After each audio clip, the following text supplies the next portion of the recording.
Pendant des mois, il n'y avait pas de date officielle pour l'album. Il n'y avait aucune explication claire sur ce que tout cela signifiait, mais il y avait des diffusions en direct, il y avait des visuels énigmatiques. Il y avait un camion qui traversait la ville et finalement, d'énormes blocs de glace sont apparus en public avec quelque chose de caché à l'intérieur que les fans étaient ravis de découvrir. Ce n'était pas juste de la promotion, c'était de la participation. Comment Drake a-t-il collaboré avec une entreprise de glace locale, transformé une idée simple en mouvement dans toute la ville et captivé le monde durant près d'1 an? Eh bien, nous allons tout aborder dans cet épisode très glacé de Before They Were Famous.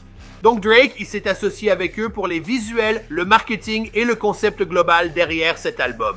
Ils ne se sont pas limités à collaborer, ils lui ont donné les clés de leur entrepôt et de leur camion, intégrant l'activité réelle de l'entreprise à cette campagne. Et ce qui avait commencé comme un petit rayon à l'intérieur d'une supérette est devenu l'un des plus grands fournisseurs de glace au Canada. Des sculptures de glace à la glace en sachet, à la glace carbonique et aux machines industrielles, ils ont bâti une opération d'envergure sur des décennies, rendant cette collaboration authentique pour la ville